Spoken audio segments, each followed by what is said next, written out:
오늘은 이제 사도행전의 후반부입니다. 1장부터 18장 이제 마지막 부분까지 1차 선교여행, 또 예루살렘의 회의, 또 2차 선교여행에 이어서 그 앞에는 이제 베드로의 사역으로 예루살렘에서 또 유다와 사마리아에서 복음 전했던 사도들의 역사와 교회 역사를 기록했다면, 오늘은 이제 바울의 사역 후반부 3차 선교여행과 더불어 예루살렘에 체포되어 이제 가이사랴에 투옥된 다음에 오랜 시간이 지난 다음에 가이사랴에 상소함으로 말미암아 로마에 재판받으러 가는 길까지 함께 보도록 하겠습니다. 이 지도 보면은 3차 선교여행 1차, 2차랑 똑같이 안디옥에서 출발합니다. 안디옥에 출발하는데 1차 때는 저 구브로 섬으로 이제 배를 타고 구브로에 갔다가 저쪽에 에베소 쪽으로 이렇게 가서 내륙으로 들어갔다면, 2차, 3차는 걸어서 안디옥에서 갈라디아 지방이라는 것이 어디냐면은 요 터키 가운데입니다. 터키 가운데. 저 가운데 지역이 그냥 쭉 하고 아무 도시도 안 적혀 있죠. 저쪽이 갈라디아 지역이라 그래서 바울이 맨 처음에 1차 선교 여행 때 세웠던 교회들이 있는 교회고, 갈라디아서가 뭐냐면 우리가 어느 도시를 얘기하는 게 아니라 경기도 아니면 뭐 영서지방, 영동지방 이렇게 애둘러서 얘기하는 것처럼 갈라디아도 그렇게 애둘른 지방입니다. 큰 지방이기 때문에 그 지방에 바울이 1차 선교로 복음을 전하고 교회를 세웠던 성도들에게 쓴 편지다라고 아시면 됩니다. 갈라디아서 여러분 잘 아시죠? 갈라디아서에 뭐냐, 잠깐 짧게 머물렀잖아요, 그렇죠? 복음을 잠깐 전하고 들어왔을 때, 복음을 들었을 때 맨 처음 오해하는 부분이 뭐냐, 갈라디아서를 읽으면 됩니다. 그리고 로마서 같은 경우, 에베소 교회 같은 경우는 로마서가 아니고 고린도 교회나 에베소 교회 같은 경우에는 오래 있었죠. 오늘 본문에 확인하겠지만 에베소 교회는 3차 선교 여행 때만 해도 3년만 있었어요. 3년이었어요. 그러면 그 가운데 복음뿐만 아니라 다른 내용들, 복음 외에 다른 예수 믿는 사람으로서 필요한 내용들을 많이 가르쳐줬을 거예요. 복음만 전하고 끝이 아니라, 그래서 우린 예수님을 믿어서 하나님대로 분별을 살려면 죄는 뭐고 마귀 역사도 얘기하고 했을 거예요. 그런 것들을 이제 여러분이 보시면서, 갈라디아서에 보면 그런 거 안 나오니까 이건 왜 편지 내용이 왜 그런가, 그럼 그 배경을 아시면 돼요. 갈라디아는 맨 처음에 복음이 전해졌던 회개 복음 위주로, 그렇죠? 예수 그리스도가 우리를 위해 십자가에 달려 죽으신 것이 바로 하나님의 뜻이고 섭리고, 그가 그리스도시고 우리 죄를 사신 하나님의 아들이고 또 부활하시고 우리 죄 사함의 회개를 전하는 것이다 라고 했던 죄 사함의 회개에 대한 내용을 대한 오해가 있는 것을 갈라디아서에 쓴 겁니다. 그래서 여러분 갈라디아 교회의 입장을 잘 이해하시면서 갈라디아서를 읽으시면 돼요. 그래서 이제 갈라디아 지방에 휙 지나간 다음에 이제 에베소 지역으로 가죠. 오늘 한번 보겠습니다. 2차 선교 이후에 얼마 있다가 이제 3차 선교를 떠납니다. 갈라디아 지방, 터키 중부 지방입니다. 그리고 거기 지나서 부르기아 땅으로 다니면서 자신이 세웠던 교회들, 또 자신이 세웠던 제자들을 굳게 세우고 나서 납니다. 그게 어디냐면 1차 선교 때 바나바와 함께 개척했던 교회였기 때문입니다. 그 다음에 에베소 교회에 딱 도착하는데 거기에 아볼로라는 사람이 있어요. 아볼로. 피자 이름도 아볼로 피자 있더라고요. 맞나요? 아볼로 피자가 있는데, 아볼로라는 사람이 있는데 이 사람이 누군가 봤더니 유대인이에요. 유대인인데 알렉산드리아 출신, 다시 말해서 본토의 출신이 아닙니다. 다시 말해서 그 어디죠? 나사렛 출신, 그 팔레스타인 지역 출신이 아니라 흩어진 유대인 중에서 이 알렉산드리아 출신인 유대인이, 알렉산드리아라는 도시가 어떤 도시인지 아세요? 헬라 지방에, 헬라의 그 누구예요? 왕, 우리 알렉산더 대왕이, 그렇죠? 알렉산더 대왕이 세운 도시가 알렉산드리아예요. 그러니까 자신이 이름을 걸고 만들었으니까 어마어마한 도시잖아요. 그래서 거기에 뭐 엄청 도서관이 있었다, 책이 많이 있었다. 그래서 학문의 도시입니다. 헬라 시대 때 그 학문의 도시에서 자란 이 아볼로라는 사람이 성문과 성경이 아주 능합니다. 바울처럼 아마 능했을 거예요. 근데 참 바울은 예수님을 만났는데 아볼로는 예수님을 만나지 못했죠. 근데 자기가 갖고 있는 학문과 성경을 통해서 예수라는 사람이 팔레스타인지에 십자가에 달려 죽으신 사건, 또 그가 침례인이 소개한 사건을 볼 때 성경을 바라보면 모든 지침이 십자가에 달려 죽었던 그 예수가 그리스도라는 것을 확증하기 때문에 예수에 대한 것을 가르칩니다. 그가 가르친 내용이 뭐냐? 예수가 그리스도다라서 끝나요. 좀 이따 제가 말씀드릴게요. 그래서 이렇게 에베소에서 예수에 대한 것을 알렉산드리아에 있는 유대인이 에베소에 와가지고 가르치면서 주로 하는 내용이, 너희 다 알고 있는 침례 요한이 소개한 사람이 바로 그리스도다, 성경에 써 있지 않냐 라면서 우리가 이미 알고 있는 그 내용을 얘기합니다. 그래서 회당에서 그 당시에 다시 에베소에 왔을 때 바울이 브리스길라와 아굴라라는 로마에서 쫓겨나 추방당한 이 두 사람을 만나고 그들에게 다시금 하나님의 도를 자세히 가르칩니다. 왜냐하면 로마서 여러분 다시 알면은 로마서에 기록된 배경 중에 하나가 로마에서 추방당한 그리스도인들을 바울이 만나서 그래요. 그러니까 바울이 복음을 로마에 직접 가서 전하지 않았더라도 바울의 복음을 전한 사람이 있었다는 거예요. 그러니까 우리는 성경을 보면서 착각하는 것 중에 하나가 베드로가 가서 교회를 개척하고 바울이 가서 교회를 개척하고 가만히 있어가 아니라 지난번에 얘기한 것처럼 다른 제자들이 또 예수 믿는 사람들이 핍박을 피해서 특별히 스데반이 죽은 이후에 핍박을 통해서 막 흩어졌을 때 로마로 안디옥으로 또 여러 지역으로 흩어졌을 때 로마에도 복음 들고 와서 예수 그리스도 복음을 전했던 사람이 있었다는 겁니다. 그래서 복음을 듣고 예수 믿는 사람도 있었고 그 교회가 그런데 여러 가지 복잡한 문제 가운데 네로 그 당시 황제가 글라시우스인가요? 글라시우스가 그 황제의 로마 유대인들의 추방령을 말미암아 교회에 있었던 유대 그리스도인들이 다 추방을 당하고 그들이 이제 바울을 만나고 바울이 그 소식을 듣게 되고 로마 교회에 한 번도 가본 적 없지만 이 브리스와 아굴레 같은 로마에서 추방된 그리스도 유대인들을 만나서 바울 교회 그 로마 교회에 무슨 문제가 있구나 하면서 자기가 생판 모르지만 편지를 쓴 거예요. 편지를 나 바울이라는 사람인데 너희들이란 얘기를 들었는데 너희들이 들은 복음에 대해서 내가 뭔가 좀 오해가 있는 것을 하셨습니다 라는 게 로마서입니다. 그래서 이렇게 로마서를 썼던 곳이 이 에베소교입니다. 브리스와 아굴라를 만나서 그들에게 먼저 너희가 이제 예수 그리스도의 복음을 들었는데 그게 어떤 의미인지 자세히 다시 한번 가르쳐주고 그다음에 아가야로 건너갔다. 아가야니까 어디냐? 어디 마게도냐죠. 그리스 지역이에요. 아가야가 저기 맨 끝에 화살표 이렇게 돌아가는 부분 있죠? 지도에 보면 그렇죠? 거기 이제 끄트머리 그리스 있는 고린도 있는 그쪽 아가야 가서 많은 믿는 사람이 유익을 주고 특별히 성경으로 예수 그리스도를 증거하면서 성경을 알고 있는 유대인들에게 그리스도가 진짜 우리 하나님이 보내신 예수가 진짜 그리스도라는 것을 말로써 학문으로서 이렇게 제압하면서 복음을 전한 것이 바로 아볼로죠. 아볼로 죄송해요. 아볼로 얘기 쭉 했습니다. 그 다음에 에베소 교회에 이제 도착을 해서 바울이 에베소에서 회당 선포합니다. 회당에서 이제 선포를 하죠. 제가 말씀드렸지만은 사도들이 가서 그냥 빈 땅에서 아무도 모르는 데 가서 예수 믿으세요 한 게 아니라 말이 통하는 곳에 갔습니다. 구약 성경을 알고 있는 유대인들의 회당에 먼저 가서 너희들이 알고 있는 구약 성경에 우리가 기다리던 그리스도가 바로 예수다라는 것으로 복음을 전하기 시작합니다. 그래서 반대에 많이 부딪혔지만 서원에서 회당에서 막 나가라 그러니까는 서원에서 제자를 가르치고 약 3년 동안 거기 머물면서 많은 제자를 키우고 또 복음을 전했습니다. 그다음에 많은 치유의 역사가 나타나는데 이 치유 역사를 통해서 악귀의 영향과 신비 종교의 삼치한 이게 이제 종교적인 사람들이죠. 점치러 다니고 그렇죠. 뭔지 근거 없는 거잖아요. 점치는 게 근거가 없잖아요. 뭔가 신기한 현상과 신기한 뭐 이런 우리가 과학적이나 이런 것이 아니라 어떤 우리가 이해할 수 없는 차원의 어떤 말을 하고 예언을 하고 점을 치고 또 귀신도 쫓아 굿도 하고 이거 보면서 사람들이 막 거기에 취하는 거잖아요. 그거의 가장 큰 특징이 뭐냐면 근거가 없습니다. 귀신의 역사는 근거가 없어요. 약속도 없고 그렇죠.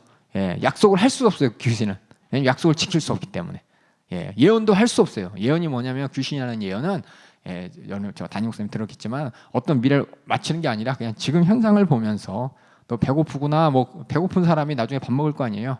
배고프니까 너 힘들겠다 뭐 이 정도예요. 이 정도. 그러니까 삶 가운데 있는 문제 가지고 당연히 앞으로 일어날 일을 얘기하는 게 귀신들이 점치는 것이고 그것은 확실한 미래에 대해서 100% 맞는 게 아니에요. 우리 하나님만이 100% 시간과 공간을 초월해서 앞으로 일을 말씀하시는 분이지 그런 거 아닌 악기와 신비 종교에 취한 많은 사람들이 베드로의 역사를 바라보면서 이제 그들이 치유받고 또 돌아오게 됩니다. 이때 그들 안에 또 여기 또 들려지죠. 바울이 이제 2차 선교 때 개척했던 그렇죠? 마게도냐 지역에 가서 개척했던 고린도 교회의 문제에 대해서 또 소식을 듣게 돼서 편지를 고린도 전후서를 기록하면서 그 교회에는 여러 가지 문제들을 하나하나 가르칩니다. 결혼의 문제, 우상숭배의 문제, 음행의 문제, 또 여러 가지 예배 시간에 하는 문제, 그들이 당장 부닥쳤던 여러 가지 이제 결국은 예수의 복음 외에 다른 것 갖고 나는 문제들을 어떻게 해결해야 될지를 자세히 얘기한 게 고린도 전후서고 이때 유대 그리스도인들을 도울 목적으로 이제 기록하면서 이때 유대 그리스도인들 도울 목적으로 이제 모금을 시행해서 그 헌금을 모으고, 그리고 이제 에베소에서 다른 지역으로 가려고 사역을 준비하는 내용이 있는데, 에베소에서 큰 소동이 나타나는데 알 거예요. 기독교인들, 예수 믿는 사람들을 통해서 복음이 막 왕성해지고, 그 우상을 숭배했던 사람들이 우상을 버리고 복음을 듣게 되고 예수를 알게 되니까 우상 숭배, 그 우상을 만드는 사람들의 생업이 이제 끊기게 된 겁니다. 우상 팔아먹는 사람들이 하는 일이 뭐냐면 우상에다 은을 입히잖아요. 반짝반짝. 그게 은생사고, 이게 이제 은색, 이거 뭐라고 써 있어요? 까먹었네. 은장색업자들, 그렇죠? 은장색업자들께서 우상에, 그렇죠? 섬기는 신도까지 나무로 그냥 돌인이 이렇게 놓는 것보다 이렇게 은을 입히면 더 비싸지잖아요, 그렇죠? 더 있어 보이고. 그런 사람들이 할 일이 없게 된 거예요. 우상이 이제 안 팔리니까. 그래서 그 사람들이 고소를 하죠. 고소를 하고 소동이 일어나고, 그것을 이제 마무리하고 나서 이제 3차 선교 여행이 이제 그리스도 남북을 오가면서 마무리하게 되면서, 아까 얘기했던, 죄송해요, 브리스와 아길로와 함께 들었던 얘기를 로마서를 거기서 이제 기록하게 됩니다. 3개월 동안 악에 머물면서, 그러고 나서 다시 돌아오게 되죠. 지도를 보면 이게 그래서 3차 선교 여행은 자기가 개척했던 교회를 이렇게 돌아보는 거죠. 개척했던 교회를 돌아보고, 특별히 에베소에서 오래 머물고 그 다음에는 아가야 지방인 마게도니아 지방에서 있다가 로마서를 작성하고, 그 다음에 이렇게 밀레도를 통해서 모금과 헌금을 가지고 돌아오는 길이 이제 3차 선교의 마지막인데, 선교계는 1차, 2차에 비해서 짧게 기록됐습니다. 짧게 기록되는 것만 보시고, 주로 한 일이 먼저 세웠던 교회를 돌아보고 또 제자들을 다시금 강건케 하는 일을 했습니다. 그래서 예루살렘에 돌아오는 길에 이제 밀레도에서 에베소 장로들을 부르죠. 지도 보세요. 지도 잠깐 볼까? 지도 보면 여기 밀레도라는 게 어디냐면, 저기 에베소는 저기고 밀레도는 여기래요. 이게 뭔지 모르시겠죠? 밀레도는 찍어주세요. 바닷가. 거기 말고 왼쪽 아래. 까만 점. 여기가 밀레도예요. 알지? 밀레도 여기예요. 바로 위가 에베소고요. 근데 배를 타고 에베소까지 들어갔다 나오려니까 힘드니까 밀레도 항구에서 오라 그래서 보고, 이제 이 지도에 따라서 이제 팔레스타인인 예루살렘으로 가기 위해서, 원래 에베소는 가는 길이었는데 오는 길은 안 들린 거예요. 내륙에 있어서 배 타고 빨리 예루살렘 와야 되기 때문에 에베소 밑에 있는 항구 도시인 밀레도로 이제 부른 거예요. 지도 잘 이해하시죠? 그래서 밀레도 거쳐서 바다를 거쳐서 8천 지역을 돌아오는데, 밀레도 에베소 장로를 불러가지고 이제 설교를 하는데 유언과 같은 설교를 합니다. 그래서 이 설교를 보면은 나는 나에 대한 설명, 너희는 너희에 대한 설명이에요. 그래서 설교문을 잘 볼 때는 무조건 읽지 마시고, 바드로가 나에 대해서, 그렇기 때문에 너희에 대해서 이렇게 설명 두 가지 하기 때문에, 제가 나는 내가 하면서 박스 쳐놨죠. 제 밑에 설교에 밑에 보면 또 너희는 하고서 이제 쭉 적었고요, 그렇죠? 그래서 나에 대해서 설명하면서, 너희가 나에 대한 얘기 들었잖아. 내가 어떤 일 했는지 알지? 그럼 너희도 그래야지 라는 말이에요. 한마디로. 너희는 그럼 어떻게 해야 되지? 라고 물어보는 거예요. 내가 너희한테 한 것 기억하고 너희가 똑바로 행동해야 돼. 올바로 행동해야 돼. 이게 이제 에베소의 그 유언 같은 편지인데, 뭐라고 얘기했는지 한번 읽어주시면 좋겠어요. 우리 설교, 우리 20장 18절부터 맞죠? 한번 읽어주세요.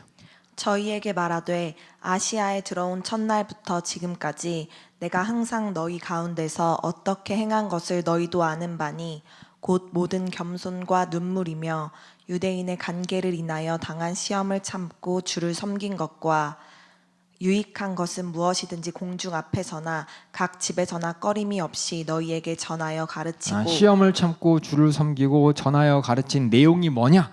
21절의 내용이죠. 이게 핵심이죠. 시험을 참았구나, 전했구나. 그게 아니라 뭘 위해서, 뭘 전했냐.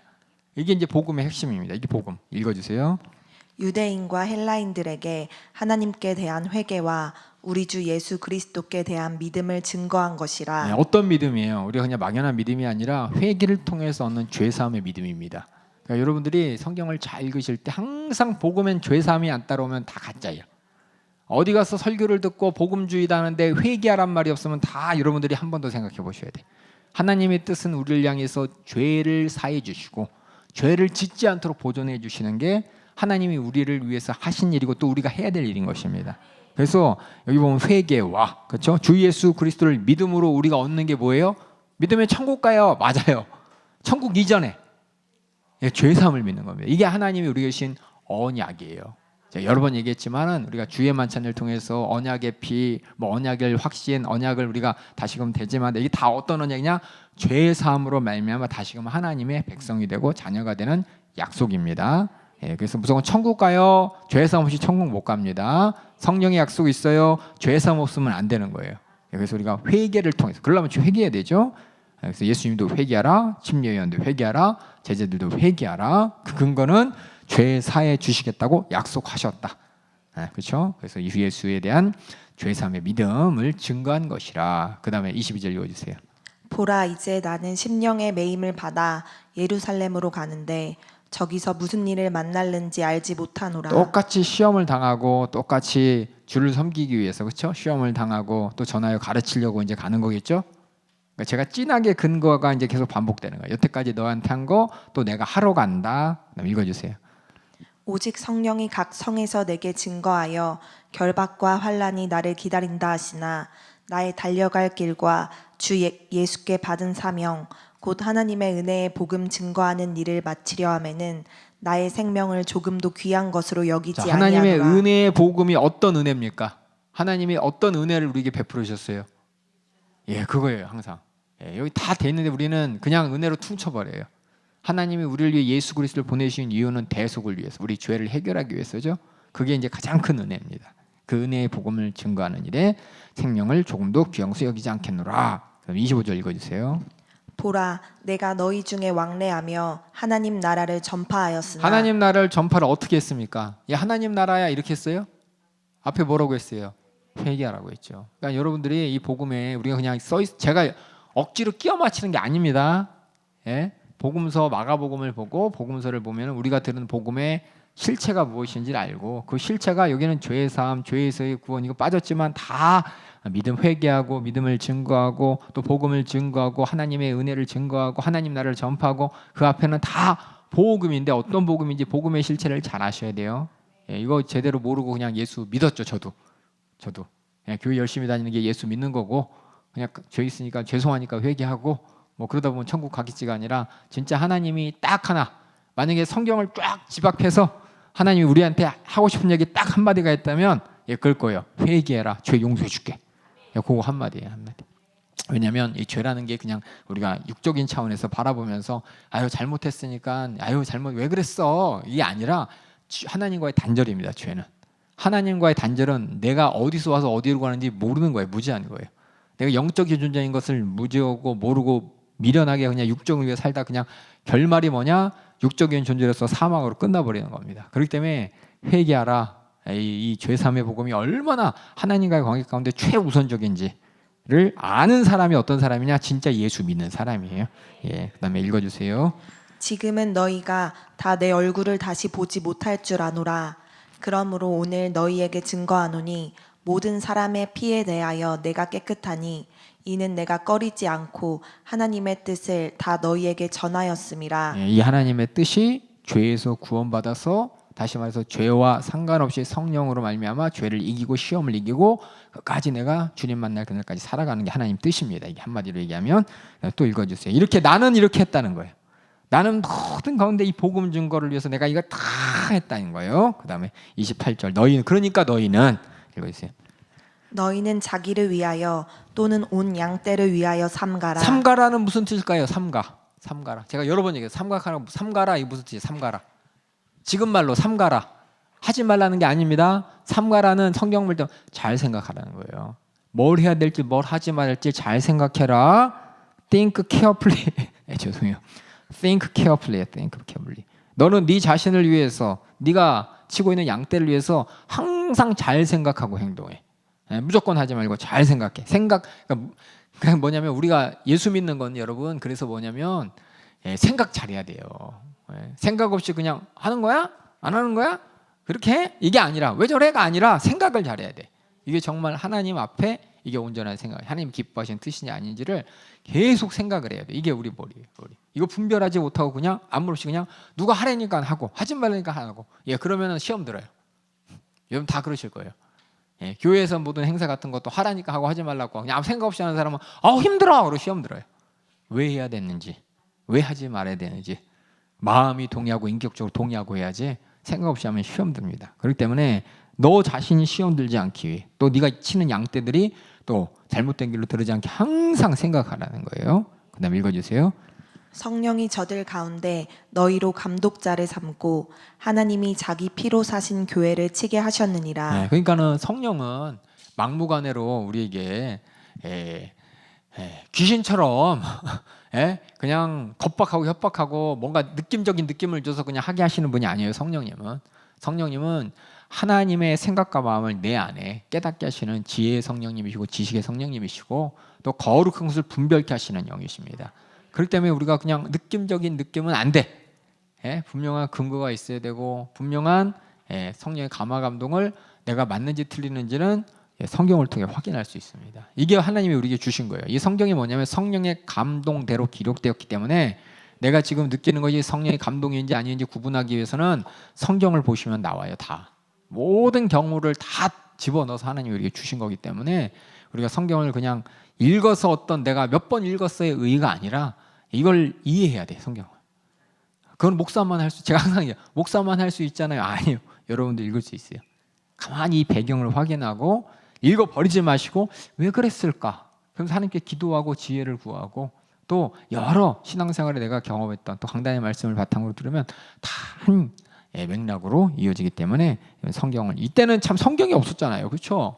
초대교회 때는 이때 바울이 막 복음 전하고 에베소 장로에게 야 성령이 너희 가운데 감독자를 삼고 하나님의 자신 피로 교회를 치게 하셨느냐 성령님께서 깨닫게 하실 거야. 근데 우리는 더 확실한 성령에 대한 증거가 있거든요. 그래서 그 전에 그 뒤에 많은 이단이 생겨요. 이단이 하나님 말씀을 제대로 분별하지 못하는 사람이 성령을 빙자해서 많이 생겼어요. 생겼기 때문에 하나님께서 성경을 쓰게 하신 거예요. 초대교회인들이. 그래서 초대교회 지나가고 그렇죠? 바울도 쓰고 베드로도 쓰고 다른 사도를 쓰면서 이렇게 기록으로 남겨진 것은 우리가 분별하기 위해서 확실한 진리가 무엇인지 알기 위해서. 왜냐하면 이 당시에 아볼로 같은 경우 아까 얘기했지만 아볼로가 예수 그리스도에 대해서 증거를 합니다. 근데 아무리 들어봐도 회개에 대해서 증거한 거 없고 죄사함에 대해서 증거한 거 없어요. 그냥 예수는 그리스도다 끝이에요. 근데 우리에게 뭐냐? 예수는 그리스도시 하나님의 아들까지. 근데 아볼로는 예수가 하나님의 아들이라는 거 증거하지 않았어요. 몰라. 예수님이 대속의 죽음을 통해 우리 모든 죄를 사하신 자리가 바로 십자가다라는 거를 아볼로가 만약 그랬다면 성경 어딘가 나와 있을 거예요. 성경에 안 나와 있어요. 그냥 아볼로가 이렇게 예수를 그리스도라 증거했더라. 요한의 침례그만 알더라. 그러니까 요한이 소개했다는 것까지만 알고 그 뒤에 예수님께서 이 땅에 오셔서 왜 오셨는지 예수님이 가르치신 목소리라든지 이유라든지 이런 거는 모르는 거죠. 왜냐하면 예수님 만나본 적이 없거든요. 아볼로가 알고 있는 예수가 그리스도란 증거는 구약 성경 그 말씀 그대로예요. 특히나 어느 부분 침례 요한에 대한 예언과 침례 요한이 예수를 소개했다더라. 그거 가지고. 그러니까 우리는 성경 잘 보셔야 돼요. 그래서 성경 내 마음대로 해서 가면 안 되고요. 그다음에 또 읽어주세요. 내가 떠난 후에 흉악한 이리가 너희에게 들어와서 그 양떼를 아끼지 아니하며 또한 너희 중에서도 제자들을 끌어 자기를 좁게 하려고 어그러진 말을 하는 사람이 일어날 줄을 내가 아노니. 지금도 일어나고 있죠. 지금도 많은 이단들 신천지들 장난 아니게 일어나고 있습니다. 그다음 읽어주세요. 그러므로 너희가 일깨어 내가 3년이나 밤낮 쉬지 않고 눈물로 각 사람을 훈계하던 것을 기억하라. 지금 내가 너희를 주와 및 그 은혜의 말씀께 부탁하노니 그 말씀이 너희를 능히 든든히 세우사 거룩해 하심을 입은 모든 자 가운데 기업이 있게 하시리라. 말씀이 우리를 지켜주신다는 거죠. 그러니까 여러분들 에베소 교회는 베드로가 한 말을 장로를 듣고 다 기억하고 있었지만 우리는 몰라요. 그렇죠? 성경을 통해서 하나님이 주신 이 말씀이 바로 우리를 지키는 겁니다. 일이 때에서 지키는 것이고 또 우리를 끌어내어서 이단으로 쫓겨나는 자들에게 지키는 것인데 참 안타까워요. 이단 신천지에 끌려가신 분들 보면 또 여러 이제 이단의 뉴스에 요새 많이 나오잖아요, 그렇죠? 특히 MBC인가 거기서 뭐 이단들 뭐 중계들 해서 막 뉴스도 나오고 막 어떤 특집도 나오고 그러는데 거기 왜 속나 몰라? 왜 하나님 말씀을 모르니까 그래요. 하나님이 누군지도 모르고 하나님께서 예수를 왜 보냈는지도 몰라요. 예수님을 이 땅에 보내신 이유와 목적을 분명히 한다면 가짜 예수 속을 수가 없습니다. 예수님이 하신 일이 무엇인지를 안다면은 이단의 그 입에 침 발린 뭐 천국 얘기, 뭐 장막성전 얘기, 뭐 그룹된 뭐 특별한 얘기 그렇게 속을 수가 없어요. 예, 그래서 여러분들 이 말씀을 통해서 잘 알아야 돼요. 모르니까는 짜집게 하니까는 홀랑 넘어가지. 신천지 같은 게 짜집게 해가지고 그냥 따다단 해버리니까는 회개가 중요한 게 아니고 복음이 중요한 게 아니고 예수가 중요한 게 아니고 뭐가 중요해요? 야, 마지막 날이 중요해. 잘 보세요. 예수님께서 마지막 날에 대해 얘기한 건 그날이 중요해서가 아닙니다. 지금 내가 깨어있으라고 지금이 중요해서예요. 예? 주님의 오실 날을 언제 오실지 모르기 때문에 네가 지금 뭘 하고 있어야 되냐? 예수님을 사모하면서 바라보면 내가 지금 뭐 해야 돼요? 사모만 하고 있으면 돼요? 아니죠. 사모하면서 거룩하게 나를 보존해야죠. 죄를 알고 보고 이기고 그러려면 말씀 들어야 되는 것이고 날마다 주님 은혜 안에 있어야 되는 것이고 이게 예수님이 다시 오심을 갖고 있는 재림의 믿음이고 신부의 믿음인데 신부가 화장도 안 해요. 신부가 결혼 준비도 안 해요. 아무것도 안 하고 그렇죠? 흥청망청 미래 계획도 현재 살림이나 계획도 안 하고 그냥 신랑 오시려면 기대 아무것도 안 해. 아무것도 안 해. 예? 난 결혼 날짜 받아놨어. 아무것도 안 해. 예? 하다못해 스드메라도 가서 이제 예약하고 해야죠. 예? 아무것도 안 해. 그러면 안 되는 거잖아요. 예? 그러니까는 우리가 중요한 게 주님 오신 신랑 오신 그날 지금 내가 뭐 하고 있어야 되냐? 계속해서 성경은 신부로 준비된다. 거룩한 신부로 예비돼야 된다. 거룩한 세마포 준비된다. 그게 뭐냐면 죄와 확실한 복음 안에서 주님의 은혜 안에서 내가 주님과 어울리는 인격과 성품을 가지고 성령으로 말미암아 항상 거룩하게 죄와 싸워 이기고 지금 내가 하나님이 여기서 내가 원하는 게 무엇인지를 알고 이루어가면서 신랑을 기다려야 되는데 이거 상관없이 그냥 그날만 그게 신천지고 또 이단입니다. 신천지 이단은 지금 안 중요해. 그날만 중요해. 그럴싸하죠. 그렇죠? 근데 성경 어디에도 그날이 중요하니까 지금 다 살림 뭐 내팽개처럼 안 했어요. 예, 분명히 있죠. 예, 두 사람이 함께 맷돌 갈다가 그렇죠? 또 두 사람이 또 뭐 있죠? 예, 예, 뭐 하다가 그러니까 뭐 하고 있잖아요. 그렇죠? 신랑 오시는 그분을 향해서 어디가 있는 게 아니에요. 내가 지금 하고 있는 거 하면서 정말 기다려야죠. 예, 그다음에 읽어주세요.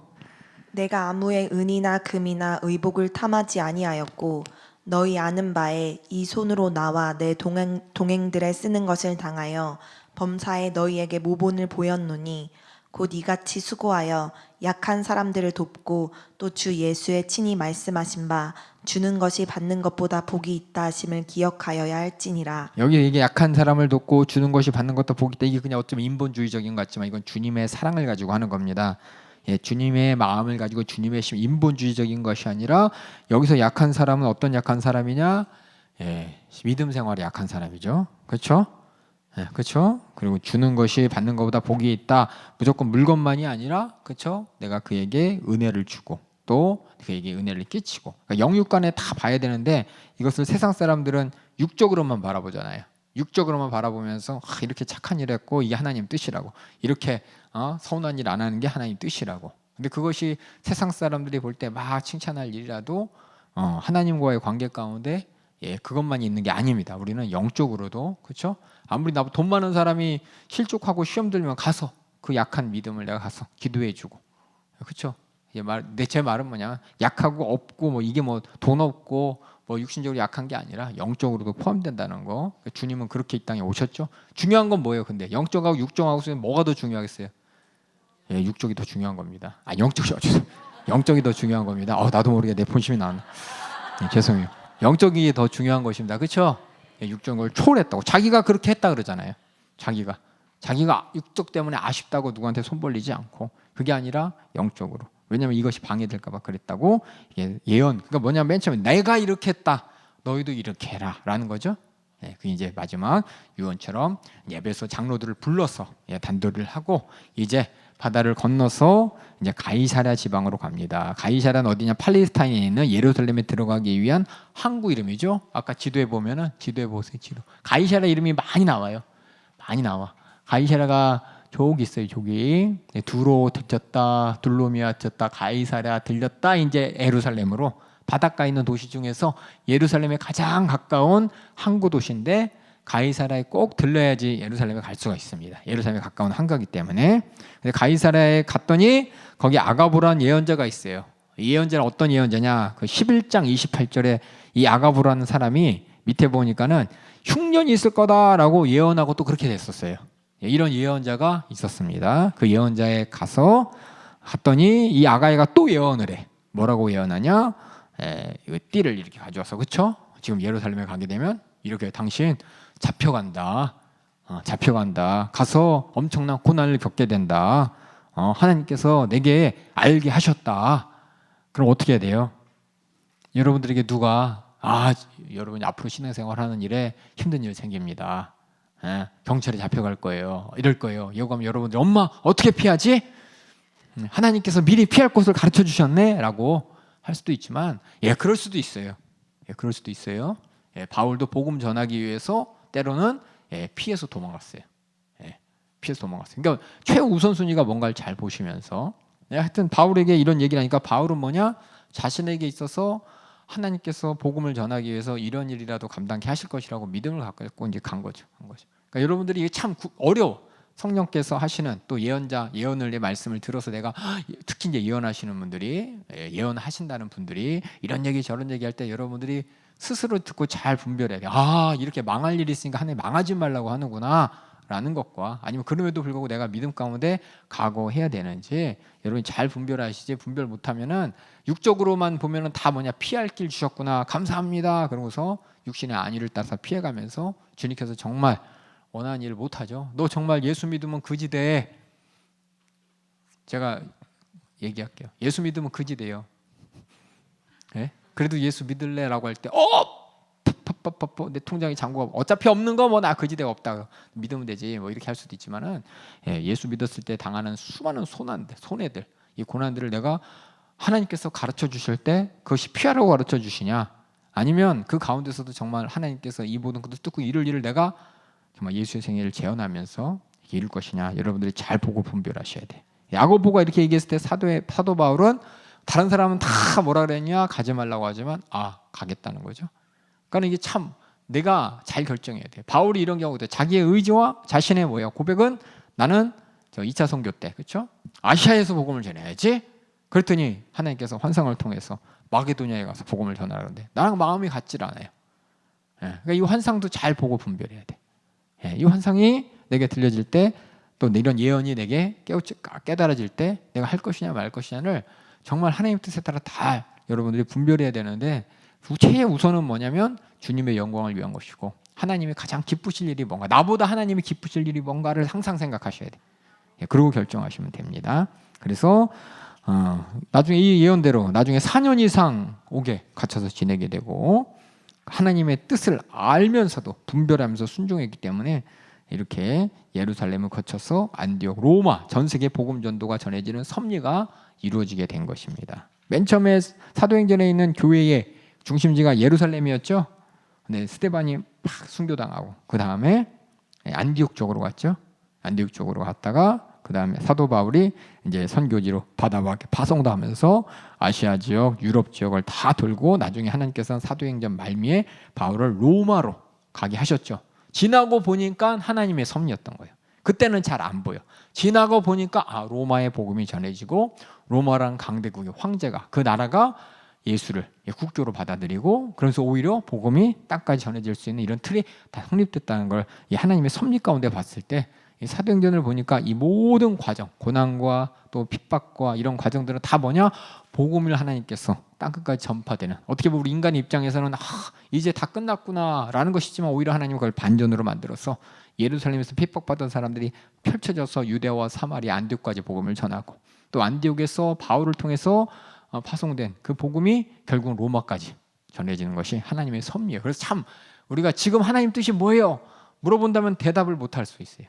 하지만 지나고 그렇구나라고 깨닫는 것이 훨씬 많다는 겁니다. 그래서 우리가 섣불리 판단해서 이게 맞냐 틀리냐 공개적으로 앞으로 하나님이 이렇게 하실 것입니다라고 직접 예언도 하시지만 하지 않는 부분도 많아요.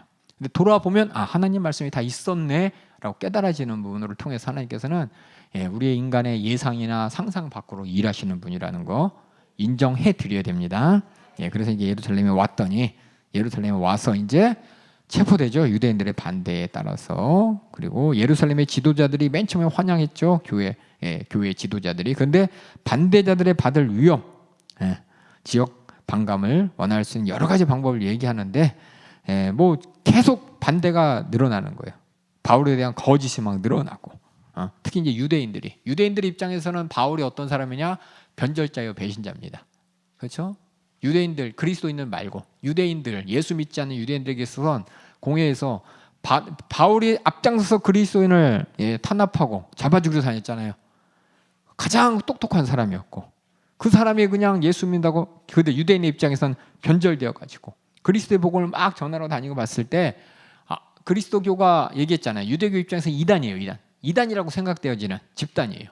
어떻게 죄인이 어떻게 나사렛 목수가 하나님의 아들일 수 있고 어떻게 죽은 자가 살 수 있고 어떻게 그가 우리의 그리스도일 수 있냐 인정되지 않는 부분 유대인의 자존심에도 인정 안 되고 하나님의 거룩하고 그 성분과도 부닥치는 말도 안 되는 거예요. 아무리 우리는 알아요. 예수 믿고 죄 사함을 위해서 대속의 죽음을 하셨다. 우리는 믿음으로 다 알고 있지만 유대인들은 안 믿어져요. 어떻게 그럴 수가 있어? 어떻게 그것만으로 우리가 죄 사함 받을 수 있어? 한 요새 율법에 죄를 사함 받으려면 양 잡고 소 잡고 그래서 제사장이 있고 그래서 성전이 있는데 어떻게 저 사람이 저 성전을 허물라고 할 수 있고 어떻게 저 자기가 제사장에서 자기 몸이 대속물이 될 수 있어? 우리의 모든 율법 체계라든지 모세에게 준 율법 체계와 신앙 체계를 다 무너뜨리는 어떻게 저 사람을 어떻게 그리스도라고 인정할 수 있어? 라고 인정할 수 없으니까 근데 그것을 한때는 함께 핍박 앞장서서 그것을 막 무마하고 저지시키려 했던 사울이라는 사람이 바울로 개명해 가면서 오히려 그걸 옹호하고 있으니까는 예루살렘에 왔을 때 아주 유대인들에게는 눈에 가시죠. 그래서 그렇게 체포당합니다. 체포당하면서 바울이 얘기를 하죠. 유대인들에게 다시금 체포당하는 현장 가운데 베드로에게 예루살렘에 있는 사람들에게 바울이 자신을 변명합니다. 너 내가 예수 그리스도 믿는 이거 한때는 너희 편에 있었는데 반대편에 있다고 나를 이렇게 체포하고 내가 이렇게 율법에 대해서 교회 성전에 대해서 제사에서 반대한다고 하는데 아니다 내 말 좀 들어봐 하고 하는 게 이제 설교 11번째 설교죠. 그래서 부형들아 이것은 유대인들에게 얘기합니다. 특별히 어느 유대인이냐 예수 믿지 않는 유대인들에게 얘기합니다. 쭉 길죠. 기니까 저는 못 읽으니까 또 읽어주실 거예요.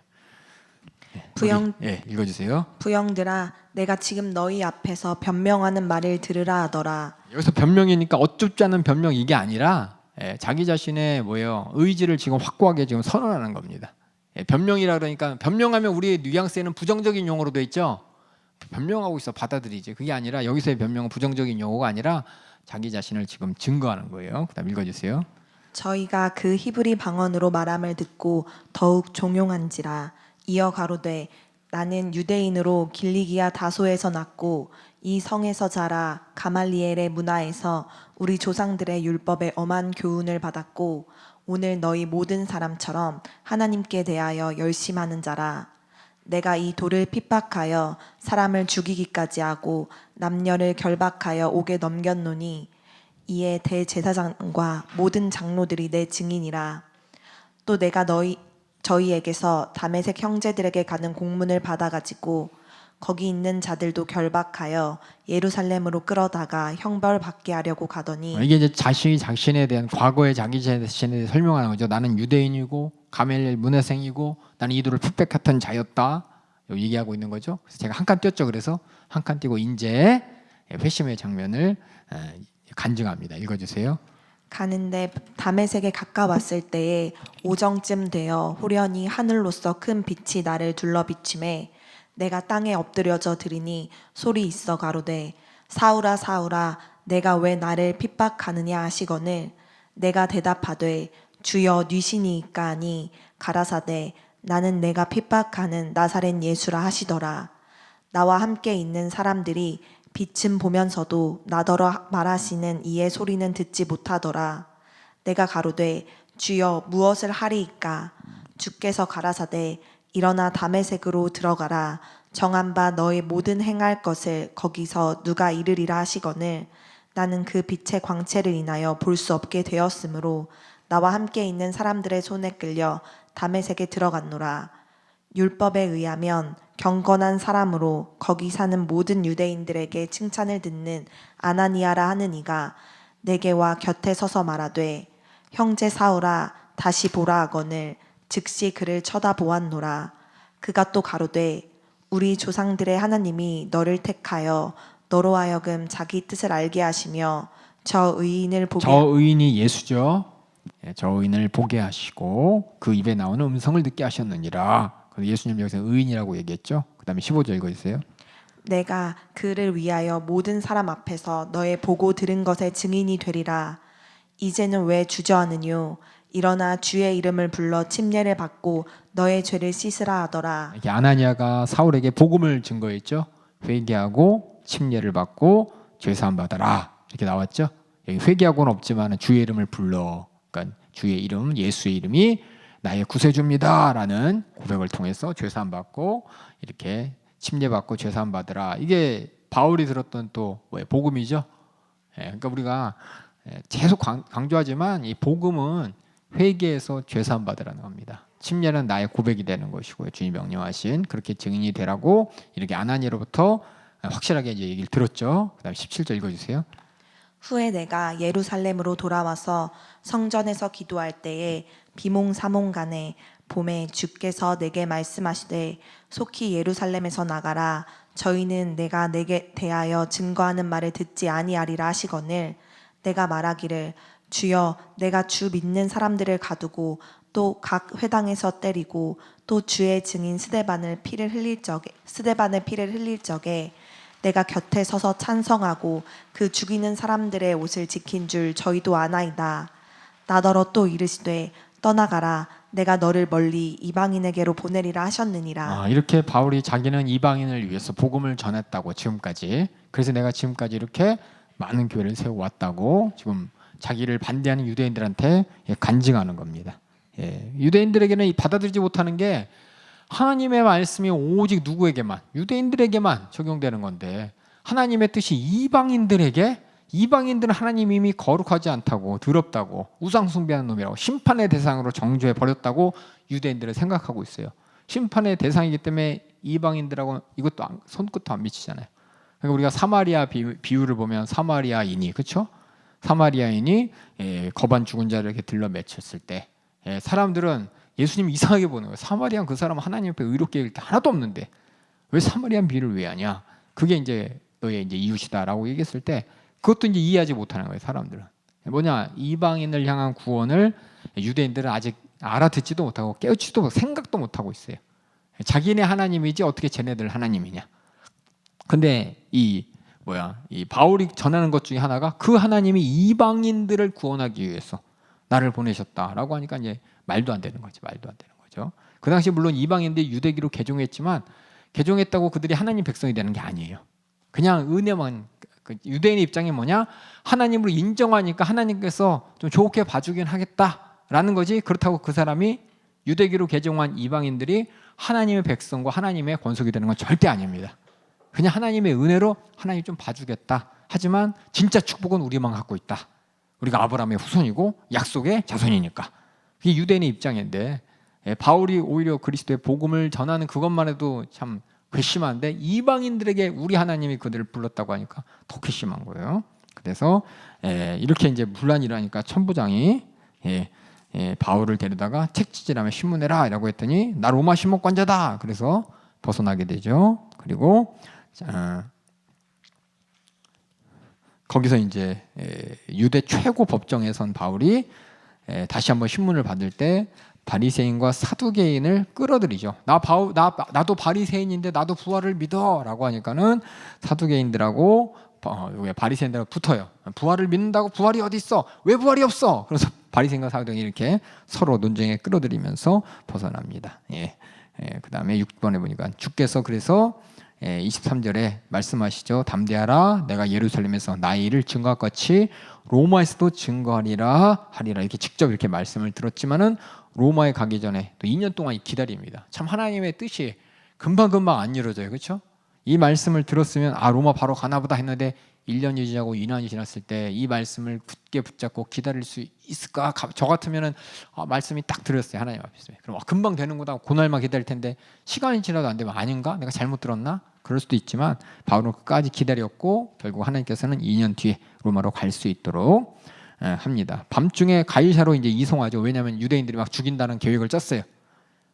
바울을 죽이겠다고 수많은 사람들이 막 맹세하면서 어떻게든 죽이려고 하니까는 한밤중에 이 가이사르에게 상소를 했기 때문에 로마인이기 때문에 안전하게 로마까지 압송해야 되기 때문에 이 백부장과 천부장 총독이 이렇게 밤중에 가이사르를 몰래 이상하게 만들고 가이사르에서 이제 머물게 됩니다. 그러면서 총독 벨릭스가 바울을 이제 신문해요. 보수당한 바울이 가이사르에서 아까 가이사르 그 로마로 간 항구 도시라 그랬죠. 빨리 안 보내지 또 여기 또 한참 있어요 또. 왜냐면 예루살렘에 있으면 이제 바리새인들이나 유대인들이 죽이려고 막 작정을 하면서 기회만 틈타기 때문에 그쪽으로 옮겨놨거든요. 12번째 보면 이제 총독 벨릭스에게 바울이 이제 가이사르에서 붙잡혀 있으면서 이렇게 자기 자신에 대해서 이야기하는 거 다시 한번 보겠습니다. 이방인이죠. 벨릭스는 로마 사람이죠. 로마 사람이 정치하는 사람이에요. 그 사람은 뭐 시시비비를 중요한 게 아니라 뭐가 중요하냐, 자기가 다스리는 지역에 문제가 생기면 안 되는 거예요. 그리고 또 이 바울은 또 로마 사람이기 때문에 로마 사람이 또 시민권자가 이렇게 해를 당하면 안 되기 때문에 가이사르로 급하게 밤중에 이동시키고 또 거기서 빨리 그냥 저 로마로 보내줘야 되는데 정치적인 사람이기 때문에 바로바로 안 하고 뭔가 이유가 있나 봐요. 뒤에 나오겠지만 그렇게 바울을 가이사르에 억류시킨 채 만납니다. 만나서 여러 번 만나는 가운데 바울이 총독에게 벨릭스, 여기 펠릭스라고 썼네요. 벨릭스나 펠릭스 똑같습니다. 철자 차이니까 이제 자기 자신에 대해서 이야기하는 게 여기 나와 있는 설교 12번째 설교입니다. 12번째 설교 한번 읽어주세요. 총독이 바울에게 머리로 표시하여 말하라 하니 그게 머리로 표시한다 이거예요. 이거 아셨죠? 머리로 막 이렇게 한 게 아니라 이렇게 했다는 거예요. 알겠어요. 읽어주세요. 그가 대답하되 당신이 여러 해 전부터 이 민족의 재판장 된 것을 내가 알고 내 사건에 대하여 기쁘게 변명하나이다.